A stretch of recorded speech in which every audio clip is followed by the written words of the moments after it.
Abrimos a falar de energia. Vamos falar do projeto Mpandankua, um projeto que durante décadas foi abandonado, mas que o governo do dia decidiu ressuscitar e desafia-se a levantar este importante monstro. O projeto do Mpandankua vai produzir 1.000 ou até 1.500 megawatts de energia. É deste projeto que se espera que se ilumine todo o país até 2030. A previsão de crescimento de necessidades de iluminação elétrica é de 8,6% até essa data. Recebo aqui Carlos que é diretor do Gabinete de Implementação do Projeto da Hidroelétrica de Mpandankua. Ele vai nos explicar tudo sobre este projeto, principalmente os pressupostos econômicos que convenceram o governo, portanto, a tirar da gaveta este projeto e implementá-lo. Muito boa noite, senhor engenheiro Carlos, diretor do Gabinete de Implementação do Projeto da Hidroelétrica de Mpandankua, e obrigado pela sua disponibilidade para estar aqui no Noite Informativa. Muito obrigado. Exato. Vamos começar com este ponto. O projeto de construção da barragem de Mpandankua foi abandonado várias vezes. Só para recordar, na década de 90, quando foi criada a Unidade de Implementação dos Projetos Hidroelétricos, e mais recentemente, na década de 2000, quando o consórcio EDM, Camargo Correia e Incitec falharam a sua implementação. Que pressupostos é que convencem hoje o governo de que este projeto agora pode arrancar? O que falhou com os outros que não vai falhar convosco? Muito boa noite e muito obrigado pelo convite e boa noite, seus telespectadores. É uma pergunta complexa, mas o que se passa é o seguinte. Este tipo de projetos requerem a predominância pública na liderança. Porquê? Porque este tipo de projetos... O que é predominância pública na liderança? A predominância pública é o que aconteceu quando, em 2018, a EDM e a Hidroelétrica da Corabaça foram mandatados para representar o setor público a nível do setor elétrico.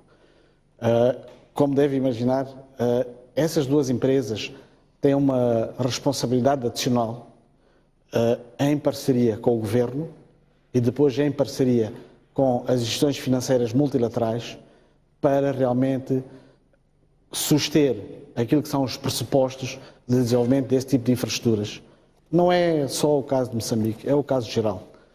É muito difícil ter um país sem ter uma empresa nacional robusta de eletricidade e sem contemplar infraestruturas de longo prazo a serem desenvolvidas de forma tecnicamente bem feitas e robustas, mas economicamente com critério de menor custo.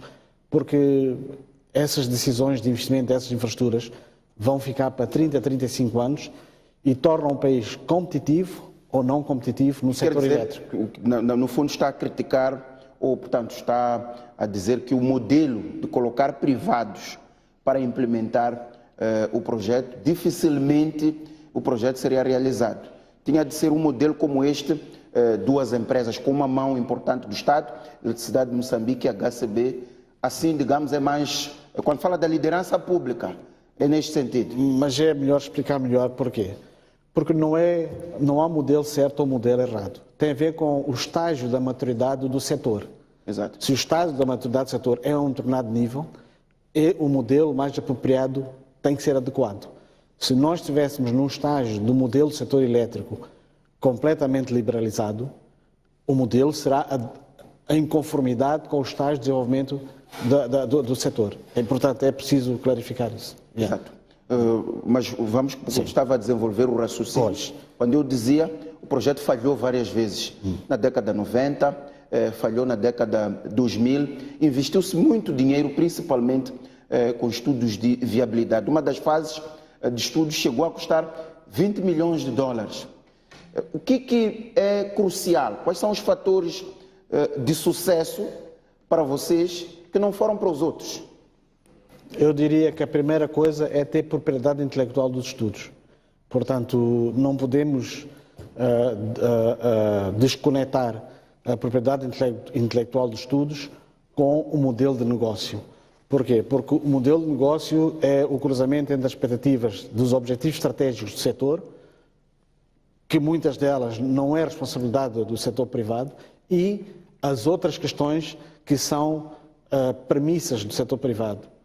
Por exemplo, garantias, por exemplo, estrutura contratual robustas, por exemplo, retornos. Portanto, isto são questões que muitas das vezes objetivos estratégicos de setores devem se complementar e vice-versa. E se eles não se complementarem com aquilo que são os requisitos de bancabilidade e viabilidade, dificilmente se consegue fazer um projeto. Mais do que olhar para trás, o que nós fazemos é quais são as lições que nós podemos tomar, do que estar a perder tempo em termos de quais são as lições do passado e podem ser úteis para reestruturar o projeto. E as lições não só devem incluir aquilo que não está bem feito, mas o que é que podemos fazer tendo em Quais conta... são essas lições, engenheiro? Tendo em conta as instituições estratégicas e estruturantes, como são uma EDM e como é uma hidroelétrica da Cabra Bassa. Exato. Quais são, digamos, essas experiências Como eu disse, positivas que, portanto, podem ser replicadas? Positivas temos vários.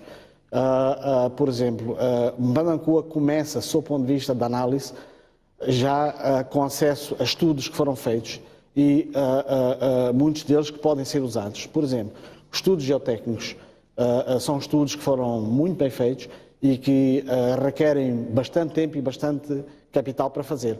Isso podemos usar. Uma grande parte dos estudos da linha de transporte foram feitas. Podemos usar. Então, outras coisas que nós não podemos usar é como, por exemplo, o estudo do mercado, porque o mercado alterou-se completamente.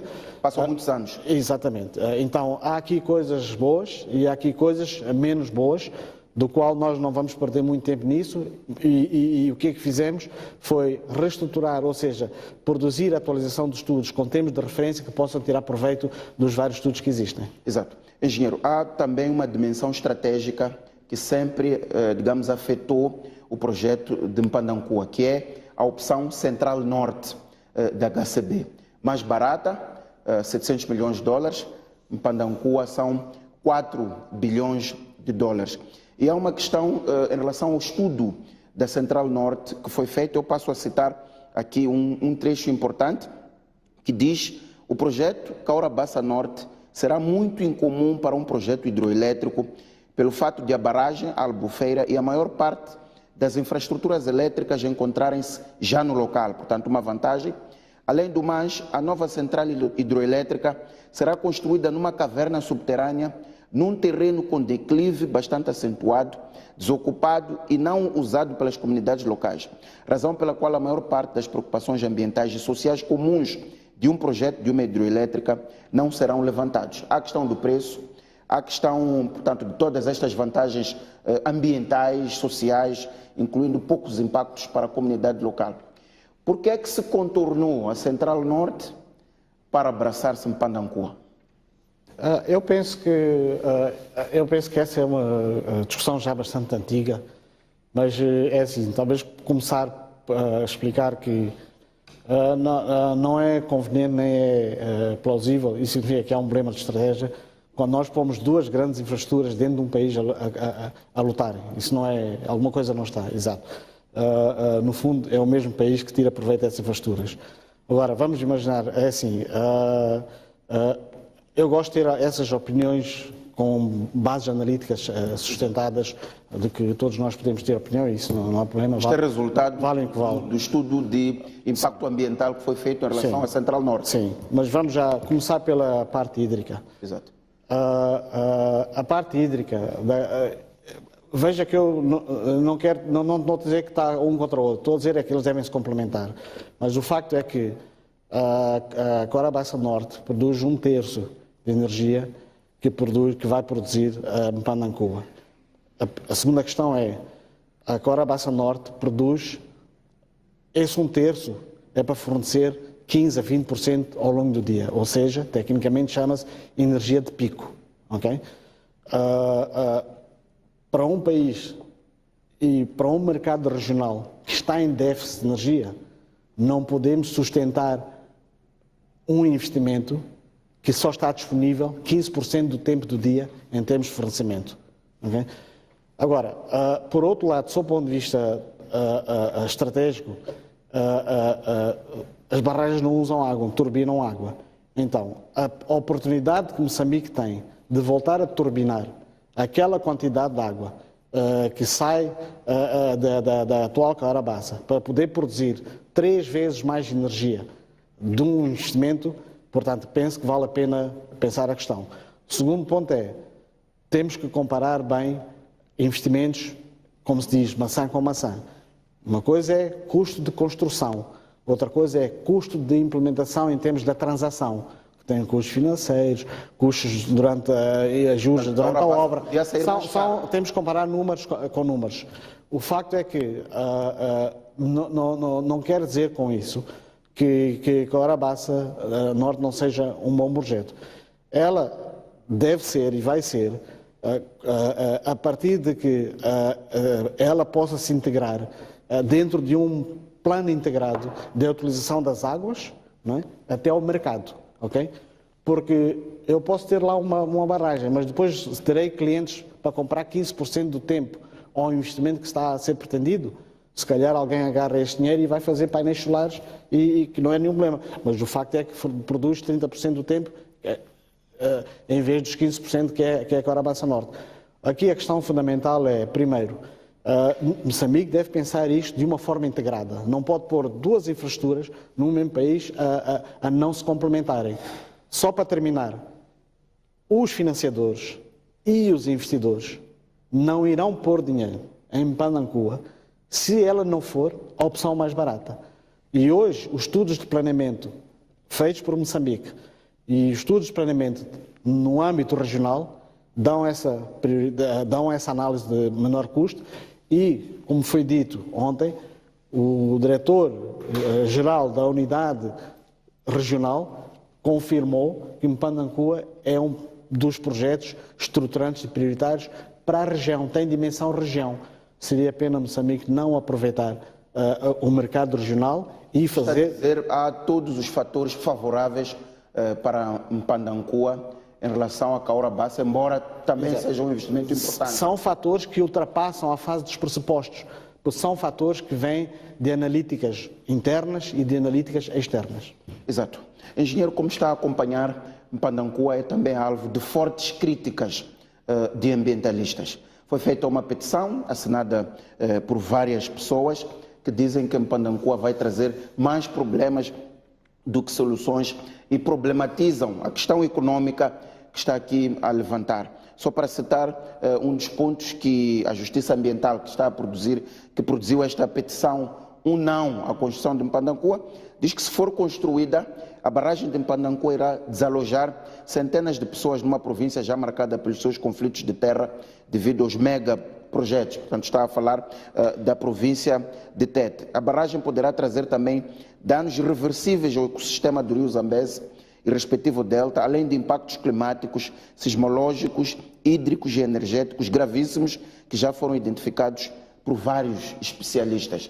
Como é que, como diretor de implementação deste projeto, reage, digamos, a estas críticas lançadas pela Justiça Ambiental?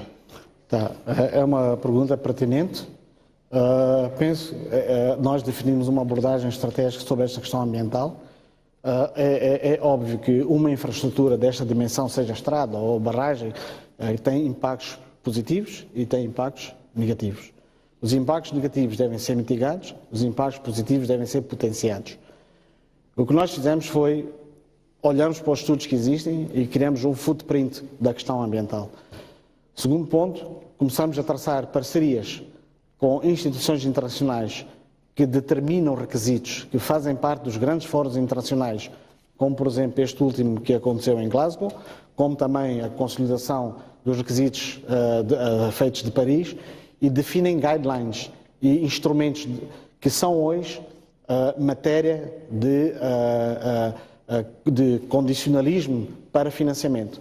Então, nós, ao trabalharmos com essas instituições, do qual organizações não governamentais, instituições como essa, Justiça Ambiental, fabricantes e financiadores, pertencem a esse tipo de instituições, onde contribuem para validar esses requisitos, definimos já uma parceria para levar o projeto a uma certificação internacional que se chama Certificação Ambiental, Social e de Governance.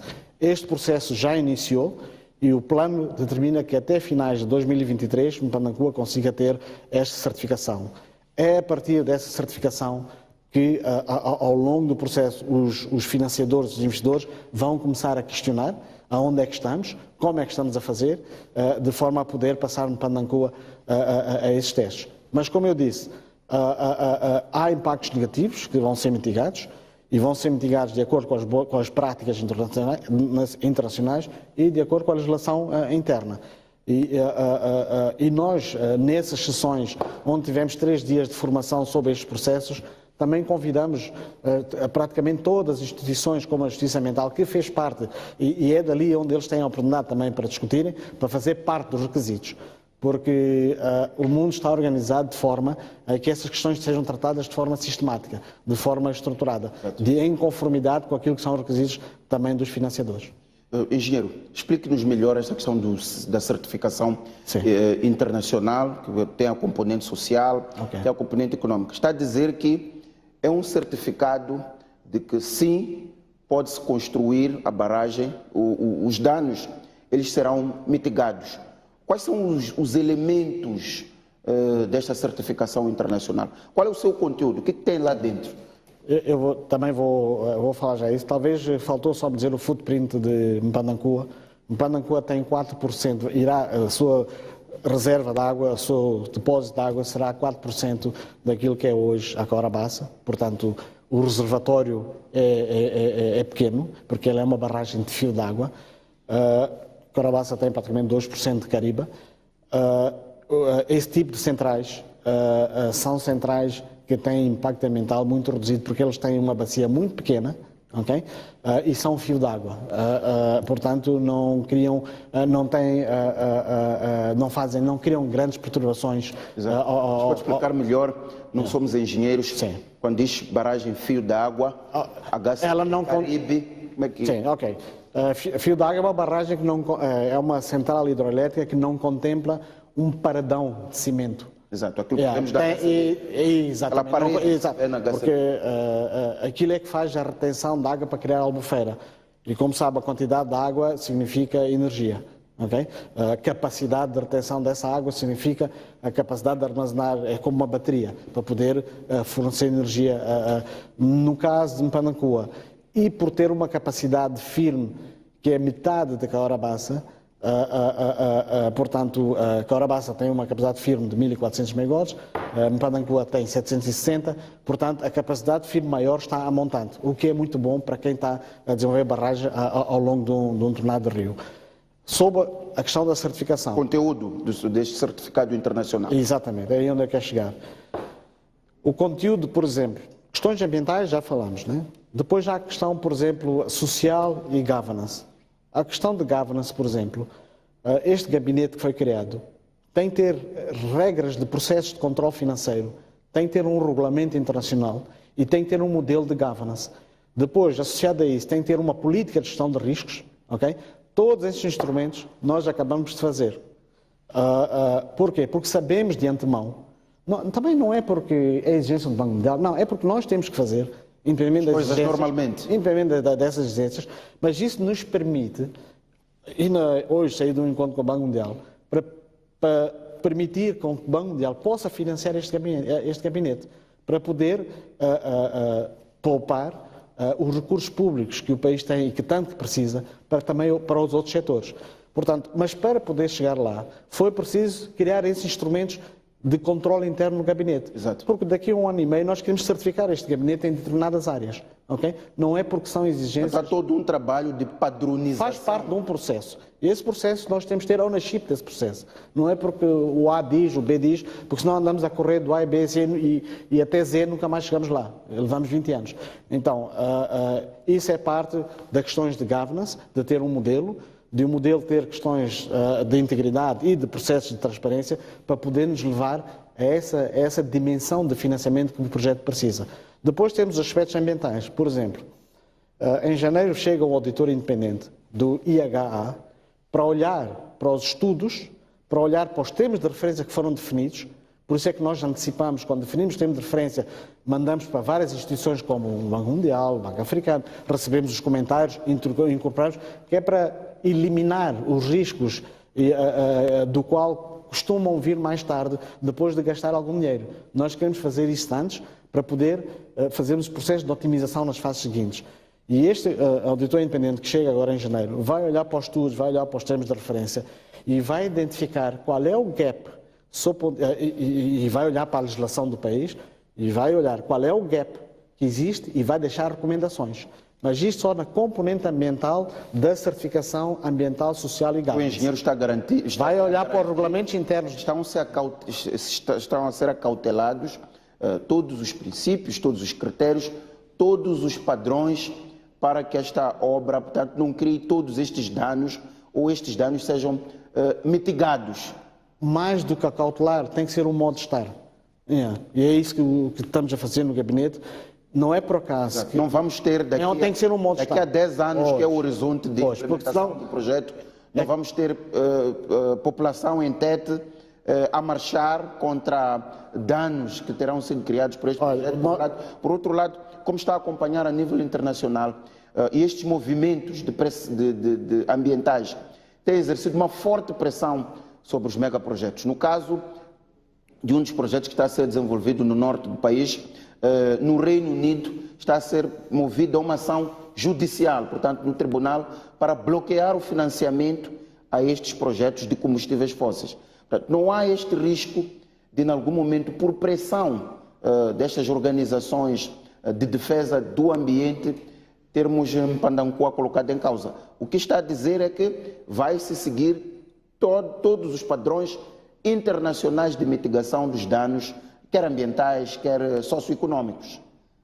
É que não temos outra forma de fazer. Se nós queremos ir buscar os 4,5 mil milhões de dólares, é este o requisito que nós vamos ter que... E esse requisito não pode ficar só nas ideias e na cabeça, tem que ficar no papel, tem que ser provado e tem que ser certificado. Nós, por exemplo, acompanhamos o processo, tivemos a ler documentação sobre as questões de reassentamento do setor do carvão, tomamos algumas aprendizagens lá, por exemplo. São estes trabalhos que têm que ser feitos e dali ver qual é o impacto que nós temos quando nós preparamos os termos de referência. Portanto, eu não diria que são precauções, são formas de atuar para poder antecipar e podemos chegar a um banco com alguma distinção, que é para ser prioridade este investimento não só no país, mas também na praça internacional em termos de financiamento. Exato. Vamos falar dos dinheiros daqui a nada, dos 4,5 bilhões de dólares e todo o processo de mobilização. Mas há um outro aspecto que os ambientalistas levantam, dizem que as barragens são cada vez mais reconhecidas em todo o mundo por se tornarem extremamente caras para o Estado, no sentido de que faz-se um orçamento inicial de 4,5 bilhões, mas mais tarde torna-se mais elevado. Mais ou menos aquilo que acontece ao nível da construção de estradas. E acabam por beneficiar apenas as elites políticas e econômicas nacionais e internacionais. E citam recentes escândalos da administração pública, sugerem que este será também um caso de Mpandancoa. O senhor diretor de certeza que já leu, digamos, todas essas críticas levantadas pela Justiça Ambiental na petição que produz em relação a Mpandancoa. Qual é a vossa posição em relação a esta questão de que as barragens podem ser muito mais caras e acabar pesando, digamos, na fazenda ou nos cofres do Estado? Estou estupefacto. Quem consegue ter essa opinião, de certeza que não vive num país que existe Corabaça.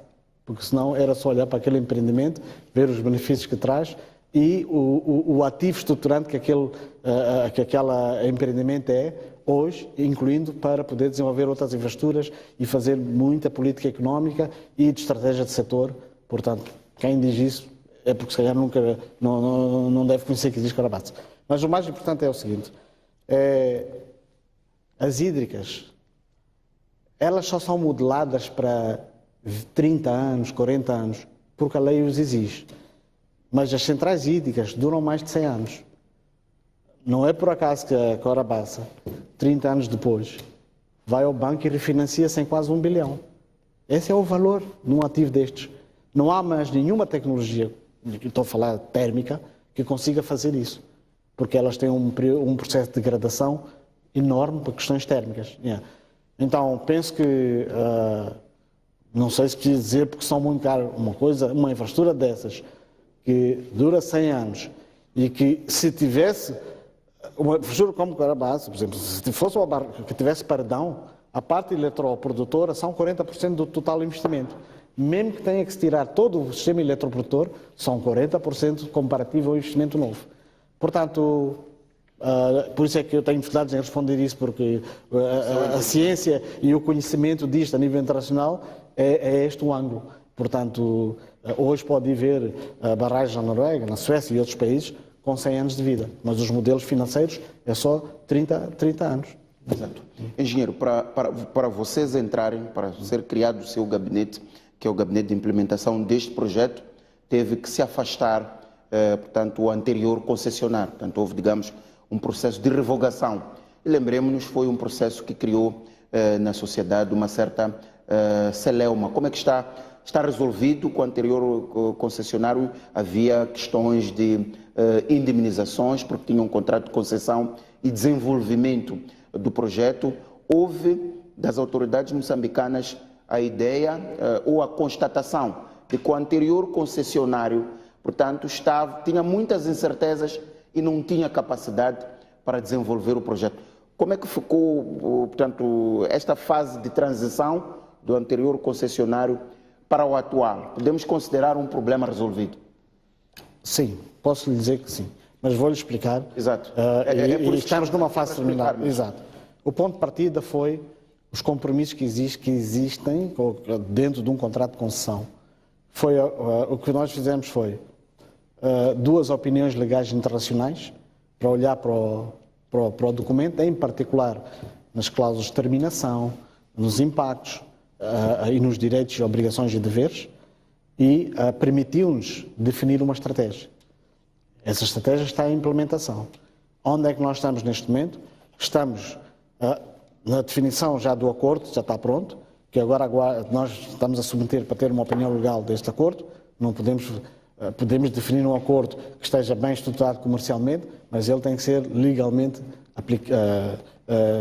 sustentável, sob o ponto de vista da legislação. É a fase em que estamos. Sob o ponto de vista daquilo que são os valores de compensação, que foi o caminho que nós entendemos seguir, através da definição da estratégia, fez-se uma auditoria e certificação dos valores que estavam na mesa. Se são custos reais incorridos e dedicados a Mpandancua. 2, se são fiscalmente aceitos. Esta análise foi feita, depois foi validada por uma outra empresa da Praça Consultoria Internacional, estamos a falar dos Big 4, Consultoria Internacional, e esses são os documentos que levaram para nós o conforto de qual é que é o valor que fica dentro desse acordo.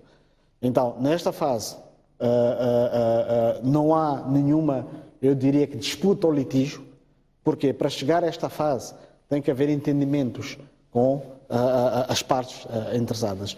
E isso, estamos numa fase de poder, no primeiro trimestre do próximo ano, implementar aquilo que são os termos, e não vejo nenhum problema de operacionalidade, uma vez que os princípios definidos foram definidos em conjunto, de forma a podermos resolver esta situação. Portanto, não vai haver aqui, digamos, um conflito. Não é na base de não é na base. Há um entendimento entre as partes. Falou aqui de que já há, digamos, um cenário de compensação. A informação que circulava era de cerca de 9 a 10 milhões de dólares.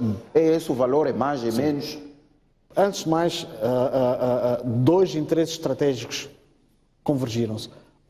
Moçambique querer desenvolver o projeto, porque os planos diretores referiam que são de menor custo. Okay? O mercado precisa, portanto, junto a este plano. Segundo, o próprio interesse do anterior parceiro estratégico em querer, a sua estratégia internacional mudou. Neste caso era uma empresa brasileira. Camargo Correia. Exato. Nós sabemos o que é que aconteceu sob o ponto de vista macro no Brasil, e no Brasil em relação ao mundo, e no fundo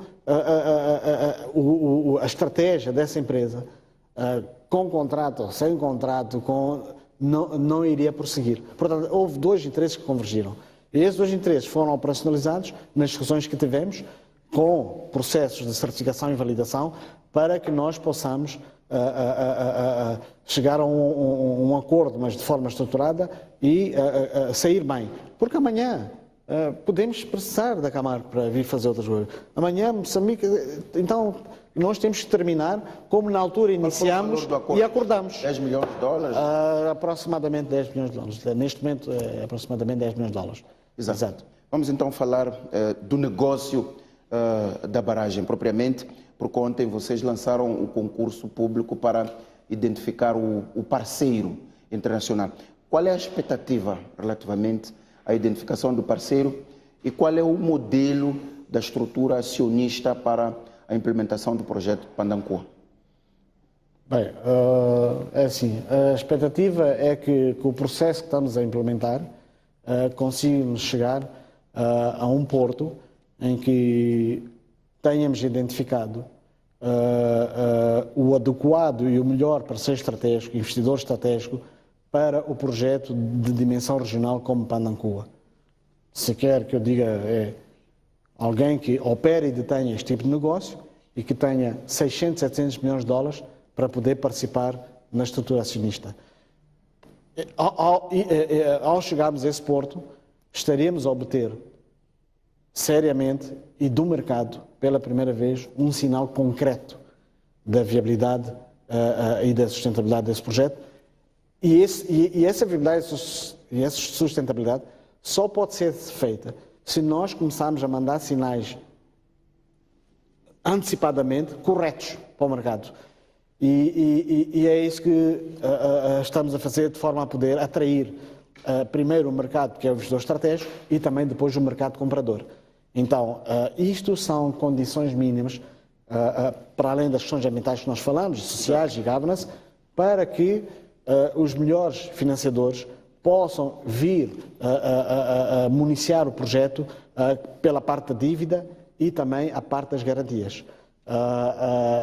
De forma, porque nós temos que evitar o máximo possível de atravessar este investimento no balanço do Estado, porque o Estado também tem outras preocupações e outros setores. Está a dizer que a estrutura acionista ela vai funcionar da seguinte maneira: HCB, EDM e o parceiro estratégico. Vai ser liderado pelo parceiro estratégico, ok? Quando dizer liderado pelo parceiro estratégico, vai ter mais que 50%. Mais que 50%. 50 mais, exato. Aquilo que for, mais um. Exato. E esse mais vai depender de que é que ele traz para o setor, nas questões estratégicas. Isso quer dizer que não seremos donos de Pandancua, é isso?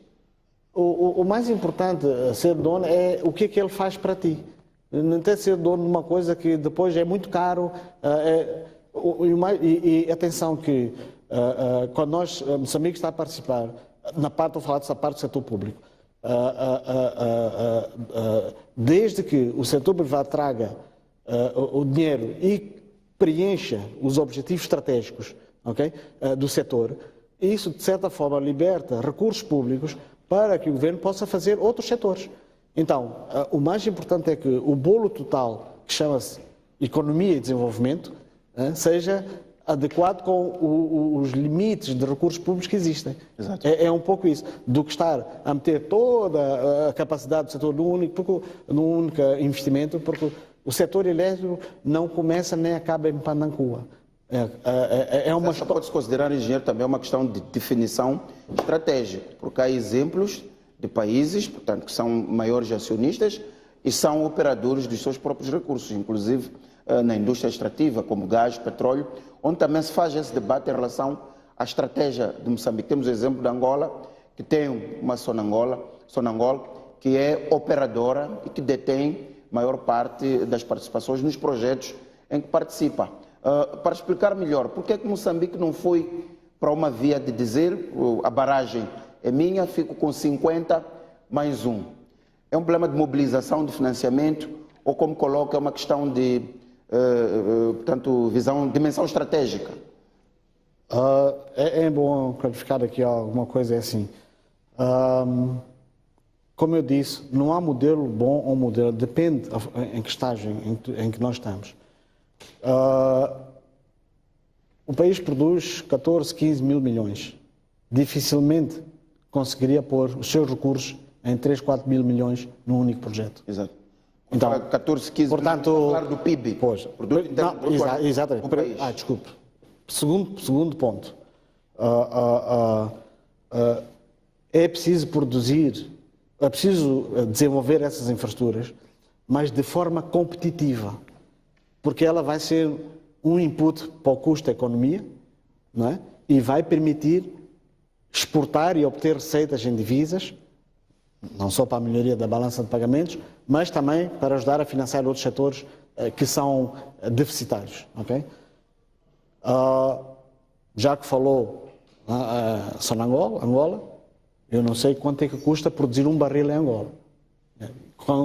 É competitivo, isso eu não sei. Mas o que nós temos que fazer, portanto, não podemos encarecer o custo competitivo para fazer uma premissa em que esta fábrica não produz coisas competitivas. Portanto, temos que equilibrar isso. E como eu disse, o bolo total de Moçambique em termos de PIB é 1, então temos que olhar, é que nós não estamos a desenvolver o projeto fora, estamos a desenvolver o projeto em Moçambique. Exato. E esses constrangimentos, uma vez sabendo que é uma questão, é só mitigá-lo. Porque há parceiros que, explicando e mitigá-los, podem assumir esse risco. Engenheiro, como é que Moçambique, ou como é que as empresas moçambicanas, sócias do projeto, vão financiar a sua participação? Estamos a falar da HCB, estamos a falar da EDM. Qual é o modelo que vocês identificaram? Porque, portanto, o parceiro estratégico vai ter 50 mais 1 ou mais do que isso?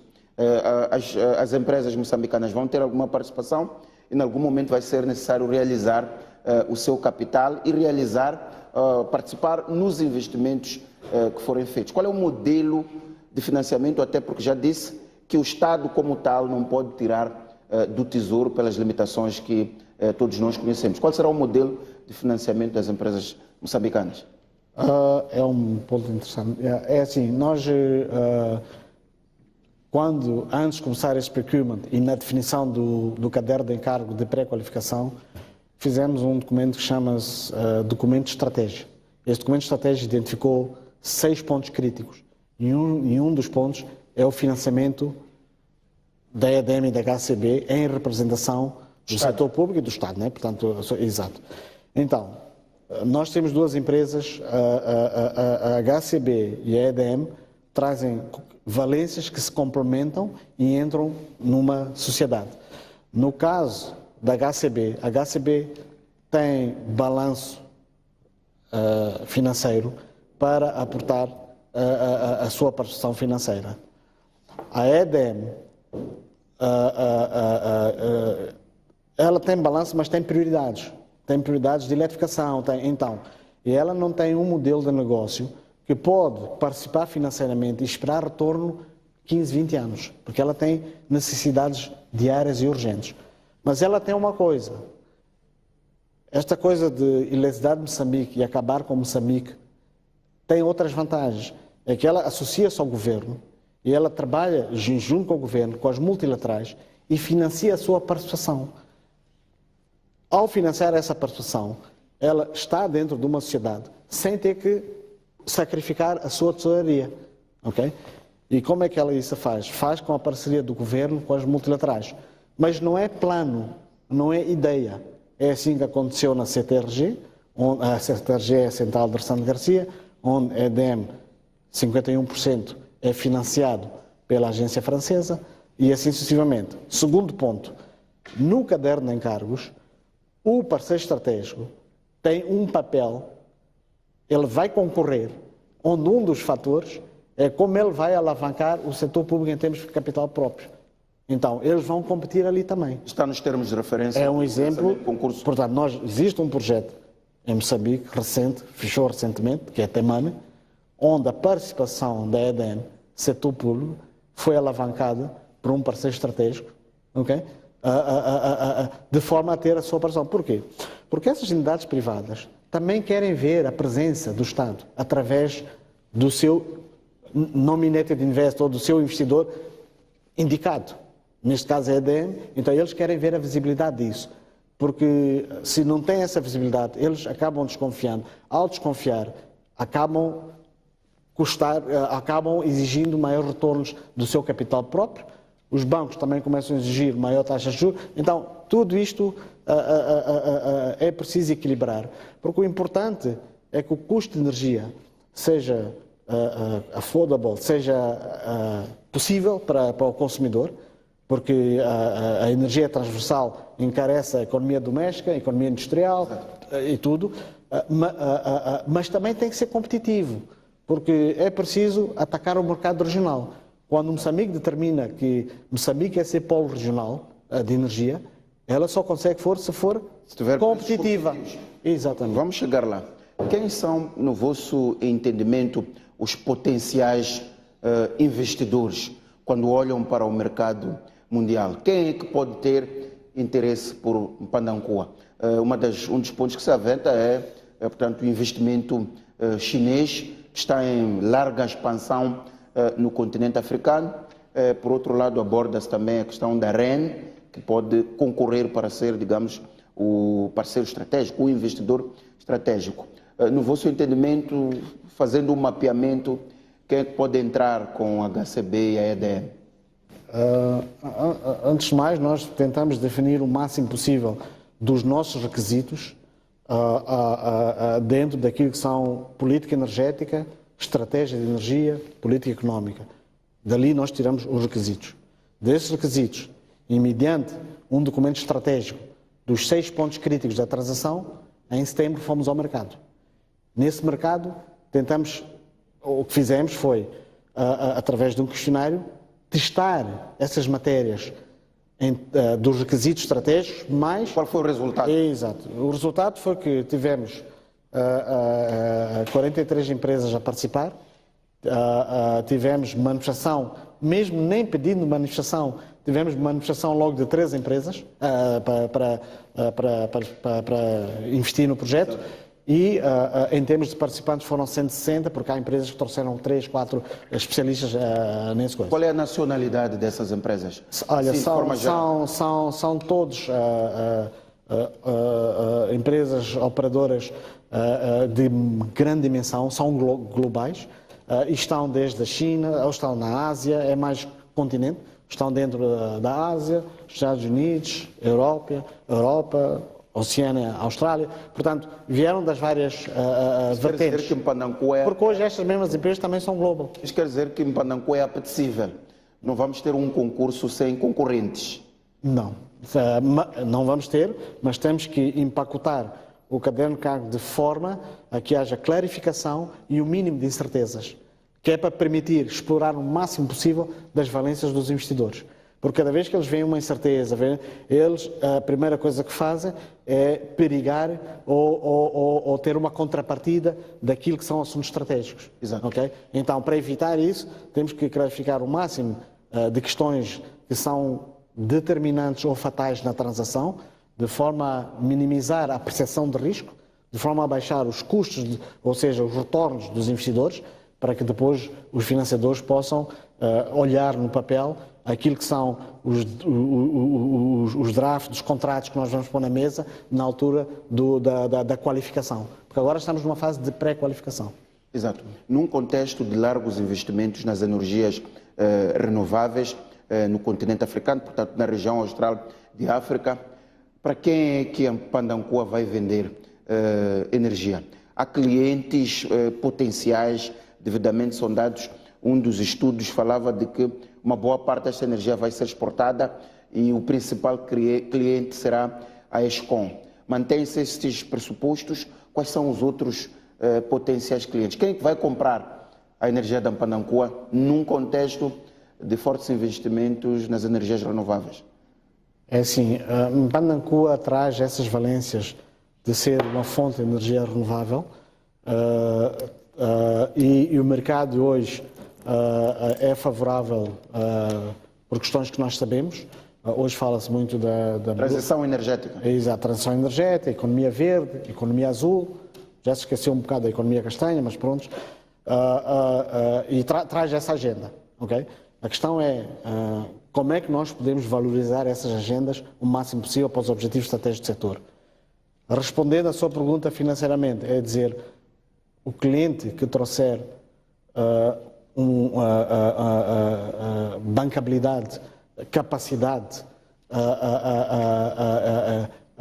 para tomar a energia de Mpandancua, esse será o cliente. Neste momento, prioridade absoluta é o Moçambique, de forma a assegurar questões de política energética como segurança energética, diversidade da matriz energética e o próprio planeamento de menor custo. Não viabiliza este projeto. Não, o que eu estou a dizer é como prioridade. Não podemos exportar em prejuízo de questões de política energética e de estratégia de energia.